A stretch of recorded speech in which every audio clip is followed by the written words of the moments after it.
Finally ফ্ৰেণ্ডসকল যোৱাকালিৰ পৰা কিন্তু ইতিমধ্যে মুখ্যমন্ত্ৰী জীৱন প্ৰেৰণা আঁচনিৰ বাবে আবেদন প্ৰক্ৰিয়া আৰম্ভ হৈ গৈছে। গতিকে আপোনালোকে যিসকল ব্যক্তি নেকি মুখ্যমন্ত্ৰী জীৱন প্ৰেৰণা আঁচনিৰ বাবে যোগ্য হয় সেইসকলে কেনেকৈ মুখ্যমন্ত্ৰী জীৱন প্ৰেৰণা আঁচনিৰ বাবে আবেদন কৰিব পাৰিব এই ভিডিঅ'টোৰ জৰিয়তে আপোনালোকক ফুল প্ৰচেছ দেখুৱাম। আপোনালোকে সকলোৱে নিশ্চয় জানে যে কোনসকলে মুখ্যমন্ত্ৰী জীৱন প্ৰেৰণা আঁচনিৰ বাবে আবেদন কৰিব পাৰিব। তথাপিও মই অলপ আপোনালোকক জনাই দি আছোঁ যে মুখ্যমন্ত্ৰী জীৱন প্ৰেৰণা আঁচনিৰ জৰিয়তে কোনসকলে এপ্লাই কৰিব পাৰিব। ইয়াতে চাওক financial assist of 2500 per month for 12 মাহ, অৰ্থাৎ 12 মাহ আপোনালোকে 500 টকাকৈ 2500 টকা লাভ কৰি থাকিব। ওকে, যিসকলে ডিগ্ৰী পাছ কৰিছে সেইসকলে কিন্তু এই আঁচনিৰ বাবে এপ্লাই কৰিব পাৰিব। লগতে অসমৰ স্থায়ী বাসিন্দা হোৱাটো বাধ্যতামূলক। তো এই দুটা কেটেগৰীত যদি আপোনালোকে সম্পূৰ্ণ কৰিব পাৰে তেনে ক্ষেত্ৰত আপোনালোকে এই আঁচনিৰ বাবে আবেদন কৰিব পাৰে। এতিয়া ইয়াৰ বাবে যদি আপোনালোকে আবেদন কৰিব বিচাৰে তেনে ক্ষেত্ৰত মই আপোনালোকৰ বাবে ভিডিঅ'টোৰ ডিছক্ৰিপশ্যনৰ লিংক দি ৰাখিছোঁ। আপোনালোকে তাৰ পৰা ভিডিঅ'টোত ডাইৰেক্ট ক্লিক কৰি এই ৱেবছাইটলৈ আহিব পাৰিব আপোনালোকৰ সুবিধাতে। ইয়াৰ লগতে কি হ'ব, এই আঁচনিৰ বাবে কোনসকলে কেনেকৈ আবেদন কৰিব পাৰিব সেই বিষয়ে মই অলৰেডি ভিডিঅ' বনাইছোঁ, আপোনালোকে তাৰ পৰা চাই ল'ব পাৰে বা ইউজাৰ গাইডৰ পৰা আপোনালোকে চাব পাৰিব। এতিয়া চাওক, আপোনালোকে যদি এপ্লাই কৰিব বিচাৰে তেনে ক্ষেত্ৰত ইয়াতে আপোনালোকে দেখিবলৈ হৈছে লগইন আৰু কণ্টিনিউ এজ এ গাইড। আপোনালোকে কি কৰিব, লগইন অপশ্যনত ক্লিক কৰি দিব। ওকে, লগইন অপশ্যনত ক্লিক কৰাৰ লগে লগে ৱেলকাম টু DIDS পৰ্টেল আপোনালোকে দেখিবলৈ পাইছে লগইন একাউণ্ট। এতিয়া আপোনাৰ মোবাইল নাম্বাৰৰ পাছৱৰ্ডটো বহাই লগইন কৰিব লাগিব। এতিয়া কথা হ'ল, আপুনি যিহেতু ফাৰ্ষ্ট টাইম এপ্লাই কৰি আছে বা আমি যিহেতু ফাৰ্ষ্ট টাইম এপ্লাই কৰি আছোঁ, যাৰ বাবে ইয়াতে কিন্তু লগইন নহয়, আপোনালোকে কি কৰিব, don't have a account number আপোনালোকে এই যিটো ৰেজিষ্টাৰ অপশ্যন আছে ইয়াৰ ওপৰত ক্লিক কৰিব আৰু আপোনাৰ ৰেজিষ্টাৰ কৰিব লাগিব। এতিয়া ৰেজিষ্টাৰ কৰাৰ বাবে আপোনাৰ মোবাইল নাম্বাৰটো ইয়াতে বহাব। মোবাইল নাম্বাৰটো বহাই দিয়াৰ পিছত আপুনি যাতে ইয়াতে একচেপ্ট অপশ্যনত ক্লিক কৰিব এণ্ড ৰিকুৱেষ্ট OTP অপশ্যনত ক্লিক কৰিব। ৰিকুৱেষ্ট OTP অপশ্যনত ক্লিক কৰাৰ লগে লগে আপোনাৰ যিটো মোবাইল নাম্বাৰ এণ্টাৰ কৰিলে এই মোবাইল নাম্বাৰত কিন্তু OTP আহি যাব। এণ্টাৰ কৰাৰ পিছত আপোনালোকে জাষ্ট ছাবমিট অপশ্যনত ক্লিক কৰিব। ছাবমিট অপশ্যনত ক্লিক কৰাৰ লগে লগে ইয়াতে আপোনালোকৰ পাছৱৰ্ড কিন্তু ক্ৰিয়েট কৰিব দিব আৰু পাছৱৰ্ডটো মিনিমাম আপোনাৰ 8 অংকৰ হ'ব লাগিব। আৰু এক্সাম্পল হিচাপে আপোনালোকে যিটো দেখিবলৈ পাইছে, অৰ্থাৎ আপোনাৰ small letter, capital letter, special character সকলো বহাই কিন্তু আপোনালোকে পাছৱৰ্ডটো বনাব লাগিব। পাছৱৰ্ড এণ্টাৰ কৰাৰ পিছত জাষ্ট ছাবমিট অপশ্যনত ক্লিক কৰি দিব। ছাবমিট অপশ্যনত ক্লিক কৰাৰ পিছত এনেকুৱাকৈ ছেটআপ পাছৱৰ্ড আহি গৈছে। আপুনি জাষ্ট অলপ ৱেইট কৰিব এণ্ড আপোনালোকৰ সন্মুখত এনেকুৱাকৈ আহি যাব। এতিয়া আপোনালোকে ষ্টেপ বাই ষ্টেপ ডিটেইলছসমূহ দিব লাগিব। যেনেকৈ চিলেক্ট ইয়ৰ জেণ্ডাৰ, অৰ্থাৎ ইয়াতে মেল ফিমেল আপোনাৰ যোনটো হয় আপোনালোকে দিব লাগিব। জেণ্ডাৰ চিলেক্ট কৰাৰ পিছত ইয়াতে চাওক চিলেক্ট ইয়ৰ এজ গ্ৰুপ, আপোনাৰ বয়স কিমান হৈছে আপোনালোকে কিন্তু সেই এজ গ্ৰুপটো ইয়াৰ পৰা চিলেক্ট কৰিব লাগিব। ওকে, এজ গ্ৰুপটো চিলেক্ট কৰাৰ পিছত ইয়াতে আপোনাৰ হিন্দু, মুছলিম, খ্ৰীষ্টান আপোনাৰ যিটো ৰিলিজন হয় আপোনালোকে ইয়াৰ পৰা ৰিলিজনটো চিলেক্ট কৰিব লাগিব। ওকে, আপোনালোকে ৰিলিজনটো ইয়াৰ পৰা চিলেক্ট কৰি ল'ব। ইয়াতে আহিছে যে আপোনালোকে শাৰীৰিকভাৱে কোনো ধৰণৰ অৰ্থাৎ যিসকল নেকি কণা কৰা আছে সেইসকলে ইউজ কৰিব, নথবা আপোনালোকে ন' কৰি দিব। ন' কৰাৰ পিছত ইয়াতে চাওক চিলেক্ট ইয়ৰ একাডেমিক কোৱালিফিকেশ্যন ক্লাছিক, আপোনালোকৰ যিটো নেকি কোৱালিফিকেশ্যন আপোনালোকে কিন্তু সেইটো ইয়াৰ পৰা চিলেক্ট কৰিব লাগিব। তাৰপিছত ইয়াতে আপুনি মেৰিড নে আনমেৰিড আপোনালোকে এইটো চিলেক্ট কৰিব লাগিব। তাৰপিছত ইয়াতে আছে যদি আপোনালোকে মেৰিড হয় তেনে ক্ষেত্ৰত আপোনালোকৰ চাইল্ড কিমান আছে আপোনালোকে এইটো দিব, আৰু যদি আনমেৰিড হয় তেনে ক্ষেত্ৰত আপোনাৰ চাইল্ড বা আপোনালোকৰ ফাদাৰ মাদাৰ্ছৰ বা গাৰ্ডিয়ানৰ নেম আপোনালোকে ইয়াতে দিব লাগিব। ইয়াতে চাওক, ইয়াতে কোৱা হৈছে unorganisation sector, business owner, unemployment, private আপোনালোকৰ যিটো নেকি ইয়াতে চাওক select of the occupation category of your person you are the dependent upon. ঠিক আছে, তো আপোনালোকে সেই হিচাপত আপোনালোকে চিলেক্ট কৰিব আপোনালোকৰ যেনেকুৱা হয়। তাৰপিছত ইয়াতে চাওক এবভ প্ৰপাৰ্টি লাইন APL বা বেলো প্ৰপাৰ্টি লাইন BPL আপোনালোকৰ যোনটো হয় আপোনালোকে এইটো চিলেক্ট কৰিব লাগিব। ইউৰ এৰিয়া অফ ৰেচিডেঞ্চ, অৰ্থাৎ আপোনালোকে চহৰত থাকে নে গাঁৱত থাকে, যদি চহৰে হয় আৰবান দিব অথবা গাঁৱলীয়া হ'লে ৰুৰেল অপশ্যনত ক্লিক কৰি দিয়ক। ওকে, দেন ইয়াতে কৈছে select the annual income of Euro family, অৰ্থাৎ আপোনালোকৰ ফেমিলিৰ বছৰি ইনকাম কিমান আপোনালোকে এইটো চিলেক্ট কৰিব। আৰু ইয়াতে কৈছে আপোনালোকৰ ঘৰটো কেনেকুৱা, পাক্কা ঘৰ নে কেঁচা ঘৰ আপোনালোকে এইটো দিব। তাৰপিছত আপোনালোকৰ কিন্তু এনেকুৱাকৈ লোডিং হ'ব আৰু আপুনি জাষ্ট অলপ ৱেইট কৰক। ইয়াতে চাওক আপোনালোকে দেখিছে এডুকেশ্যন এণ্ড ছ'চিয়েল ছাৰ্ভিচ, আপোনালোকে এডুকেশ্যন ওৱান অপশ্যনত ক্লিক কৰি দিয়ক এণ্ড আপোনালোকে দেখিবলৈ হ'ব আপোনাৰ এনেকুৱা আহিছে। আপোনালোকে scheme have been categories under dependent categories, you can check the scheme as per your perfect category, অৰ্থাৎ আপোনাৰ কোনটোৰ বাবে আপুনি হয় আপোনালোকে ইয়াতে ক্লিক কৰাৰ লগে লগে চিফ মিনিষ্টাৰ জীৱন প্ৰেৰণা স্কিম আপোনালোকে ন' মোৰ অপশ্যনত ক্লিক কৰাৰ লগে লগে আপোনালোকে কিন্তু ডিটেইলছসমূহ ইয়াতে পাব। এবাউট স্কিমত আপোনালোকে ডিটেইলছসমূহ পাই যাব। লগতে ইয়াতে চাওক বেনিফিট অফ দ্য স্কিম, আপোনালোকে স্কিমৰ জৰিয়তে কি সুবিধা লাভ কৰিব, যেনেকুৱাকৈ financial assist of RS 2500 per month অৰ্থাৎ 12 মাহৰ বাবে আপোনালোকে 2500 টকা লাভ কৰিব এটা ডিপাৰ্টমেণ্ট আপোনালোকে দেখিছে skill and employment and internship এনেকৈ ডিপাৰ্টমেণ্টৰ পৰা দিব আৰু কি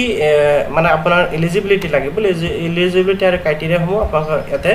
দেখিবলৈ পাইছে আপোনালোকে প্ৰয়োজন সম্পৰ্কে কিন্তু আপোনাৰ ইয়াৰ পৰা চেক কৰি চাব পাৰে ঠিক আছে কোনসকলৰ বাবে বা কেনেকৈ আপোনালোকে পাব ওকে এতিয়া আপোনালোকে এইটো ক্লোজ কৰি দিয়ক সো এতিয়া আপোনালোকে মুখ্যমন্ত্ৰী জীৱন প্ৰেৰণা আঁচনিৰ বাবে এপ্লিকেশ্যন কৰাৰ বাবে আপোনালোকে এই যিটো অপশ্যন দেখা পাইছে চিফ মিনিষ্টাৰ জীৱন প্ৰেৰণা স্কিম আপোনালোকে জাষ্ট ইয়াৰ ওপৰত ক্লিক কৰি দিব ওকে ইয়াৰ ওপৰত ক্লিক কৰাৰ পিছত আকৌ লোডিং হ'ব সিলেক্ট কৰাৰ পিছত আপোনালোকৰ হোমৱৰ্কত ইয়াতে চাওক are you permanent resident of Assam আপোনালোকে জাষ্ট এইটো ইয়েছ কৰিব আৰু তাৰপিছত select the category of your occupation আপোনালোকে এমপ্লয় আৰু আনএমপ্লয় আছে আপোনালোকে যোনটো হয় সিলেক্ট কৰি দিব okay as any your friend resident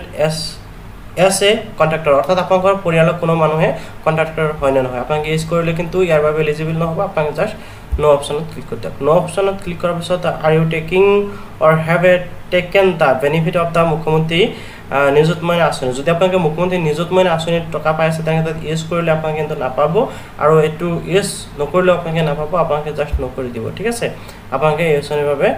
সেই আঁচনিটো পোৱা নাই if you are family annual income 10 lakh অৰ্থাৎ আপোনালোকৰ পৰিয়ালৰ মানুহৰ যদি বছৰি ইনকাম 10 লাখৰ ওপৰত হয় ইউজ কৰিব না আপোনালোকে নকৰিব আৰু এটা নকৰিব লাগিব তাৰপিছত ইয়াতে যদি আপোনালোকে কোনো MLA বা MP যেটো নেকি চৰকাৰৰ পৰা MLA বা MP আন্ডাৰ যেটো স্কলাৰশ্বিপ দিয়ে সেই স্কলাৰশ্বিপ যদি পাই আছে বা পেনশন পাই আছে তেনেকৈ তাত আপোনালোকে ইউজ কৰিব অনত আপোনালোকে নকৰিব আপোনালোকে জাষ্ট নকৰিব তাৰপিছত ইয়াতে কৈছে আৰ ইউ গ্ৰেজুৱেট পাছ 2025 অৰ্থাৎ যিসকলে কি 2025 পাছ কৰিছে জাষ্ট সেইসকলে কিন্তু এছনৰ বাবে এলিজিবল হ'ব আপোনালোকে জাষ্ট ইয়াতে কি কৰিব এছ অপশ্যনত ক্লিক কৰি দিব ওকে এছ অপশ্যনত ক্লিক কৰাৰ পিছত এনেকৈ আপোনালোকৰ ইয়াতে চাওক financial assist of RS 2500 per month of RS এনেকৈ আছে ইয়াতে চাওক requirement documents Aadhaar card graduation certificate previous certificate অৰ্থাৎ আপোনালোকৰ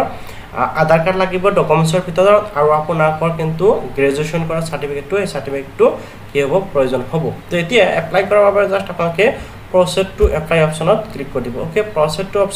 এপ্লাই অপশ্যনত ক্লিক কৰাৰ পিছত আপোনালোকৰ লোডিং হ'ব এনেকৈ fetching under details please white বুলি শ্ব' কৰিছে তাৰপিছত আপোনালোকৰ সন্মুখত এনেকৈ আহি যাব আৰু ৱেবছাইটটো অলপ মানে কি কৰি আছে দিগদাৰ দি আছে যেহেতু বহুত মানুহে কৰি আছে এতিয়া চাওক আপোনালোকে কি কৰিব লাগিব আপোনালোকে ইয়াতে আপোনালোকৰ ডিটেইলছসমূহ দিব লাগিব যেনেকৈ মই আপোনালোকক দেখুৱাই আছোঁ যেনেকৈ প্ৰথমতে ইয়াতে কৈছে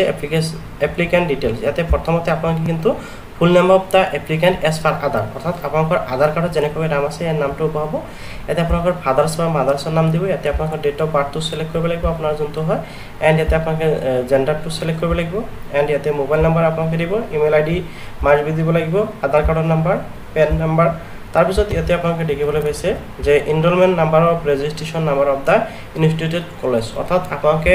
আপোনালোকৰ কলেজৰ যেটো নেকি এনৰলমেণ্ট নাম্বাৰ বা ৰেজিষ্ট্ৰেশ্যন নাম্বাৰ আছে সেই নাম্বাৰটো কিন্তু ইয়াতে দিব লাগিব ওকে দিয়াৰ পিছত আপোনালোকে সাবমিট কৰিব বা সেভ অপশ্যনত ক্লিক কৰিব লাগিব সাবমিট কৰাৰ পিছত ইয়াতে আপোনালোকৰ আহি যাব প্ৰথমতে চাওক সিলেক্ট ডিস্ট্ৰিক্ট আপোনালোকৰ ডিস্ট্ৰিক্টৰ নামটো সিলেক্ট কৰিব ইয়াতে আপোনালোকৰ সাব ডিভিজন বা সাৰ্কেল নামটো আপোনালোকে সিলেক্ট কৰিব দেন আপোনালোকে পিন কোডটো বহাব এণ্ড আপোনালোকে ইয়াতে চাওক ডিটেইলছসমূহ দিব লাগিব যেনেকৈ education qualification details application bank details supporting documents details and self declaration তো আপোনালোকে এই ডকুমেণ্টছসমূহ দিব লাগিব এডুকেশ্যন কোৱালিফিকেশ্যন ডিটেইলছটো আপোনালোকে ক্লিক কৰিব বেংক ডিটেইলছসমূহ দিব লাগিব আপোনালোকৰ বেংকৰ নাম্বাৰ আপোনালোকৰ বেংকৰ IFSC কোড আপোনালোকৰ বেংক ডিটেইলছসমূহ দি দিব এণ্ড আপোনালোকে সাপোৰ্টিং ডকুমেণ্টছ অপশ্যনত ক্লিক কৰিব সাপোৰ্টিং ডকুমেণ্টছ অপশ্যনত ক্লিক কৰাৰ লগে লগে জাষ্ট আপোনালোকে কি দিব লাগিব আপোনালোকৰ আধাৰ কাৰ্ডটো বোথ সাইড আপলোড কৰিব লাগিব প্ৰথমত আৰু আপোনালোকে দ্বিতীয় যেটো অপশ্যন দেখিব আছে ইয়াতে আপোনালোকৰ যেটো নেকি চাৰ্টিফিকেট অৰ্থাৎ আপোনালোকৰ গ্ৰেজুৱেশ্যন চাৰ্টিফিকেট যেটো এই চাৰ্টিফিকেটটো জাষ্ট আপোনালোকে আপলোড কৰিব লাগিব দেন আপোনালোকে ইয়াতে একো কৰাৰ প্ৰয়োজন তাৰপিছত আপোনালোকে জাষ্ট ইয়াতে একো কৰিব নালাগে আপোনালোকে স্ক্ৰল কৰিব এণ্ড আপোনালোকে এই দুইটা বাকচত কি কৰিব লাগিব টিক লগাই দিব টিক লগাই দি আপোনালোকে যদি ক্যাপচা দেখিছে ক্যাপচাটো আপোনালোকে তলৰ বাকচত বহাব আপোনালোকে সাবমিট অপশ্যনত ক্লিক কৰি দিব